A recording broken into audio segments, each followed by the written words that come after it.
차기 정부 출범을 앞두고 아파트 재건축에 대한 기대감이 높아지고 있습니다. 앞서 윤석열 대통령 당선인이 내세운 재건축 규제 완화 공약에 대한 시장의 기대감 때문인데요. 특히 안전진단 규제 완화에 대한 현실성이 높아지면서 그동안 속도를 내지 못했던 사업들이 주목을 받고 있는 겁니다. 목동 재건축 단지 또한 예외가 아닌데요. 현장 목소리를 담아봤습니다. 문의가 좀 오는 편이에요. 매물이 뭐 들어간다거나 뭐 새로 또 나온다거나 그런 거는 변화는 아직 감지되고 있지 않고요. 그냥 있던 상태 그대로입니다. 현재까지는. 아무래도 이제 대선 끝나자마자 이제 궁금하셔서 이제 현장 분위기가 어떤지에 대해서 이제 문의를 하시는 분은 종종 계신데, 이제 정권이 바뀌고 나서 뭐 세금 문제라든지 규제 완화라든지 재건축 완화 이런 거에 대해서는 이제 관심들도 많으시고, 다들 뭐 이제 좋은 분위기를 지금 이제 관망하고 계시곤 있으시죠. 그동안에 계속 규제가 강화되고 이래서 주민들 사이에서는 어쨌든 뭐 재산권의 침해라는 것도 좀 있고 여러 가지 불편한 점도 많고, 지금 상황에서는 어쨌든 당선이 돼가지고 민간 주도 재산권을 보호하는 방향으로 가겠다라는 게 있기 때문에 지금 규제 완화나 아니면은 조금 재건축에 대해서 탄력이 붙지 않을까, 그런 이제 생각들은 많이 갖고 있는. 네, 이어서 재건축 정비사업 규제와 관련해 전문가 모시고 이야기 나눠보려고 합니다. 도움 주실 김재경 투미 부동산 컨설팅 소장님 모셨습니다. 네, 안녕하세요. 부동산 주치 김재경 소장입니다. 반갑습니다.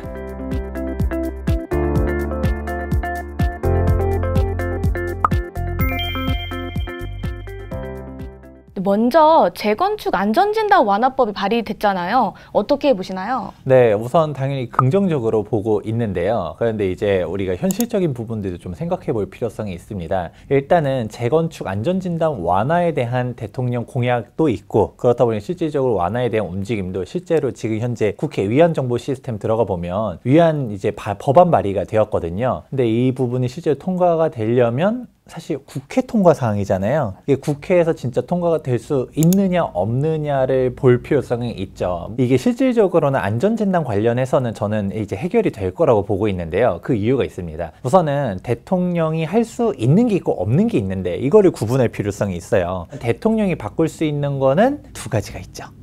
일단 뭐냐? 시행령을 바꿀 수가 있어요. 국무회의 통해 가지고 이제 시행령은 변경할 수가 있고요. 또 다른 사항이 있는데, 우리가 대표적으로는 대통령령이라고 말하지만, 근데 지금 현재 안전진단 규제에 관련된 거는 국토교통부 고시예요. 그러면 이 안전진단 관련된 거는 뭐 물론 대통령이 직접적으로 바꾸는 건 아니지만 국토부 장관이 누가 임명하죠? 당연히 대통령이 임명하죠. 그렇죠. 임명 권한이 있기 때문에 이 국토교통부 고시 관련해서도 대통령과의 코드가 맞는 국토부 장관님께서 임명이 되면 변경이 가능하다라고 해석을 할 수가 있습니다. 이 안전진단 관련해서는 정확하게 알 필요성이 있습니다. 우선은 첫 번째로 우리 안전진단 통과가 자꾸 안 되고 있잖아요. 그렇죠. 그런데 우리 뉴스 기사를 보다 보면 1차 안전진단은 통과됐는데 2차 안전진단에서 계속 고배를 마시는 단지들이 존재하거든요. 그럼 1차와 2차의 차이점이 있으니까 그럴 거잖아요. 그러면 사람들이 막 2차 안전진단과 1차 안전진단의 규정은 똑같은데 안전진단 구조안정성 기준은 똑같잖아요. 근데 왜 자꾸 2차만 떨어질까요? 이게 국가에서 지정한 단체에서만 이제 진행을 하니까 이게 자꾸 적체가 된다고 하더라고요. 또 아무래도 이게 국가의 정부의 기조에 따라 이분들의 이런 기조도 조금씩 바뀌는 것 같습니다. 아주 정확해요. 이게 뭐냐면 1차 안전진단과 2차 안전진단 관련해서는 핵심적인 차이가 있습니다. 1차 안전진단 관련해서는 이제 도시 및 주거환경정비법 12조에 정의가 되어 있고요. 2차 안전진단은 13조에 정의가 되어 있거든요. 그런데 이 1차 안전진단과 2차 안전진단의 가장 결정적인 차이는 1차는 민간업체도 수행을 할 수가 있어요. 2차 안전진단은 법에서 정해진 두 기관밖에 없습니다. 한국건설기술연구원이랑 국토안전관리원 딱 두 군데밖에 없거든요. 그러니까 기자님께서 얘기하셨던 것처럼 일단은 막 이 두 기관을 다 몰리니까 적체가 되는 것도 있고, 그리고 눈치를 좀 보겠죠. 물론 눈치를 안 본다라고 이제 억울하다라고 하소연은 하는데, 이제 그 기관에서도 할 말은 있죠. 우리가 통과시켜주기 쉽지 않아서 그런 게 아니라 이 안전진단 기준 자체가 워낙 까다로워서 그렇다라고는 말하지만, 이제 주민들은 맨날 아니 1차 안전진단과 2차 안전진단의 구조 안정성 비율은 똑같은데 왜 1차는 통과되고 2차만 떨어지냐, 이거 막 문제가 있다라고 맨날 항의시하고 그러잖아요. 근데 이제 그런 문제점들이 존재하는 게 이렇습니다. 지금 윤석열 대통령 당선인께서 후보자 시절 공약이 30년 차 넘어간 공동주택 같은 경우는 아예 안전진단을 면제하겠다라고 했잖아요. 그럼 면제하려면 도정법을 개정해야겠죠. 이거는 솔직히 어려워요. 국회 통과 사항이고, 그리고 실제로 지금 의원 입법 발의된 것도 보면 그냥 아예 안전진단 규정 자체를 없애겠다가 아니라, 예를 들어서 진짜 주거 환경이 열악한 곳이라든가 대표적으로 내진 설계가 안 돼 있는 곳들이 있잖아요. 그런 곳들은 뭐 지진 나면 무너질 수가 있는데 이런 곳들은 안전진단을 면제하도록 하자. 그리고 이 안전진단 검토 관련돼서 이제 구조안정 비율을 갖다가 뭐 30%라든가 이런 식으로 제한을 준다든가 좀 더 이 안전진단의 모호한 규정들을 좀 더 법률에서 구체화하자라고 개정안을 올린 거예요. 이게 통과되면 보다 이제 안전진단 관련의 논란들이 많이 줄어들긴 하겠지만,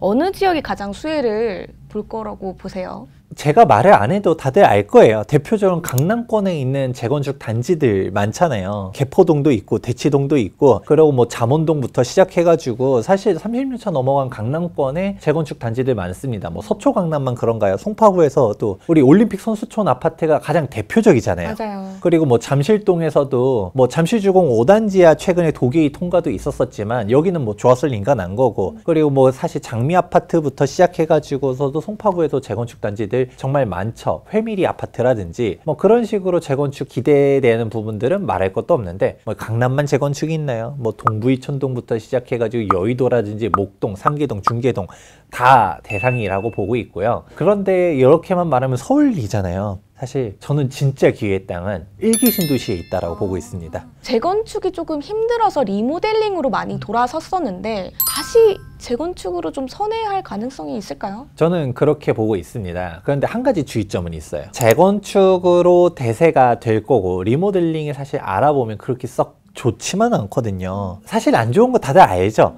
하지만 그럼에도 불구하고 리모델링으로 가는 이유는 명확합니다. 재건축 규제가 워낙 강력하니까 재건축하고 싶어도 안전진단에서 D등급이 나와야 조건부, 2등급이 나와야지 즉시인데 뭐 D등급은 뭐예요? 뭐 C등급, B등급 이렇게 떨어뜨려 버리니까 안 되는 거죠. 당장 목동이니 상계동, 중계동도 자꾸 안전진단에서 통과가 안 되는데, 뭐 당장 목동만 해도 안전진단이 계속적으로 떨어지는데 뭐 분당, 일산 말할 필요도 없죠. 그러니까 그냥 리모델링으로 가는 추세가 있었는데 이제 재건축이 가능하도록 바뀌었다라고 하면 쫙 다 재건축 바람이 다시 불 거라고는 보고 있거든요. 한 가지 주의점이 리모델링 조합이 설립된 곳들은 매몰 비용 문제가 발생할 수 있습니다.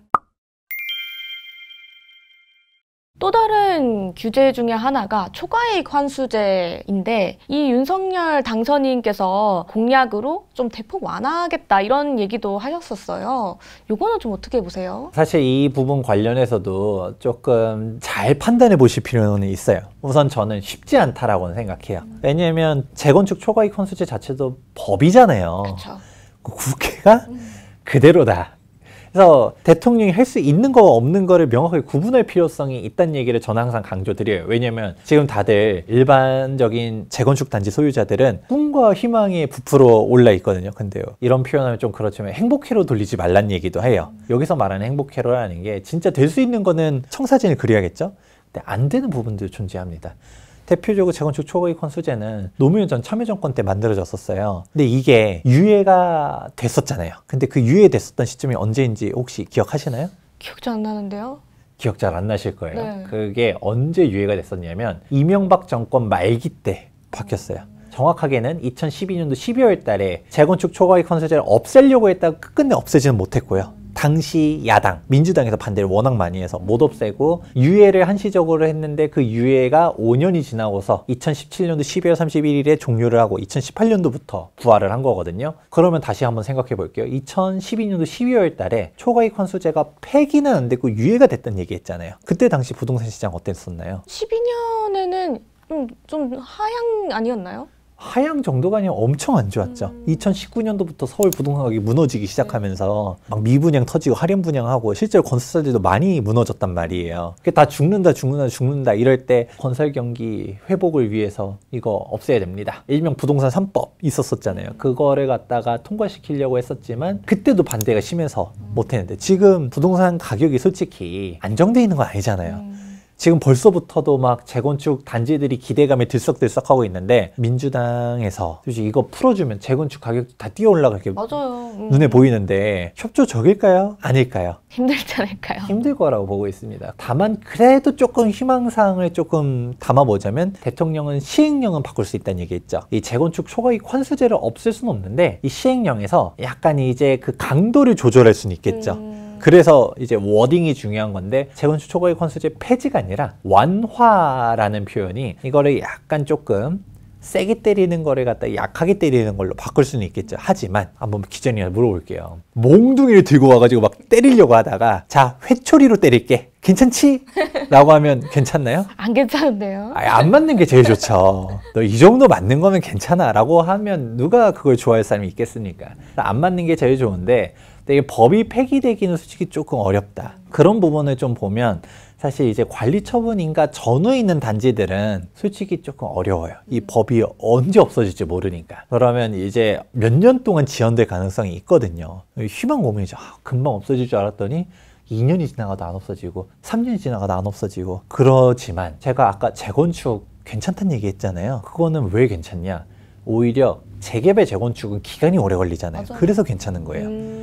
아이러니한 상황인데 이제 안전진단 규제가 완화돼서 30년차 아파트 같은 경우는 이제 안전진단 우리 이제 완화될 때까지 또 시간이 좀 걸리겠죠? 뭐 그 다음에 통과가 됐어요. 그럼 이제 우리 재건축합시다 이러면서 추진위원회 막 구성하면서 움직이는 거죠. 안전진단 신청 1차 통과하고 2차 통과하고 그 다음에 조합설립 인가 받고 그 다음에 각종 인허가들 교통영향평가부터 해서 교육환경영향평가 건축심의 그러고서 이제 사업시인가 받고 그 다음에 이제 시공사 선정 서울 같은 경우는 시공사 선정을 사업시인가 이후에 하거든요. 시공사 선정하고서 감정평가하고 분양신청하고 관리처분 인가까지 말만 들어도 아씨 너무 많아 이러잖아요. 한 8년은 걸릴 겁니다.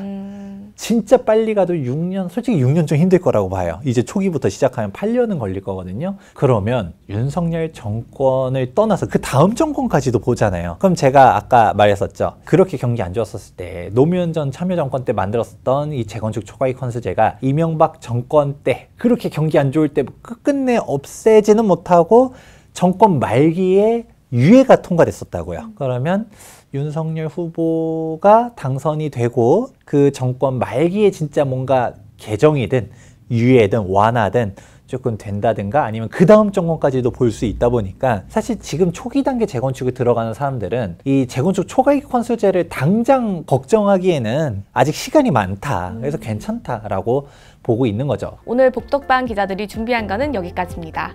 네, 재개발 재건축 규정들이 어렵고 복잡한데 항상 또 불러주시면 쉽고 여러분들이 이해하기 좋도록 잘 설명해 보도록 하겠습니다. 그럼 또 다음에 또 뵙겠습니다. 감사합니다.